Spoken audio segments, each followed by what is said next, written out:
పోతాం అంతే. వాళ్ళు పర్మిషన్ ఇస్తే లోపల పోతాం, లేకపోతే బయటికి వెళ్ళిపోతాం ఇంటికి. ఇంకా ఏడికేనా ఆటికి బాగుంటేనా మా పైసలు మిగతా మీరు ఎంజాయ్ చేయండి.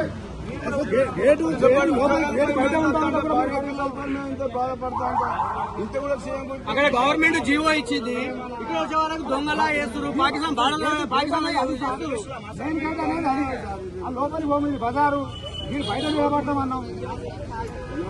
దీనికి కూడా మరి ఇంత తీసేస్తారు. మా ఒక్కొక్క నెల జీతం కూడా ఇచ్చినాం మా భవనానికి. యాక్సేషన్ చేసి భవనం చేయడానికి రాలేదు. మీ భవనానికి మిమ్మల్ని పోనిస్తలేరా?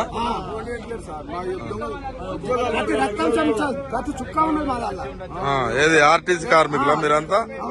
మరి ఇప్పుడు ఏమంటున్నారు పోలీసులు? లోపల రావద్దంటున్నా, ఎందుకట? గొడవడానికి వచ్చినమాట.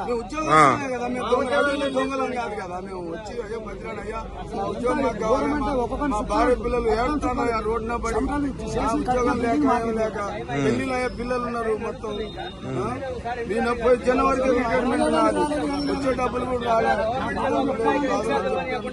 బాధలు చెప్తానికి వచ్చినా కూడా పోనిస్తలేరు లోపల.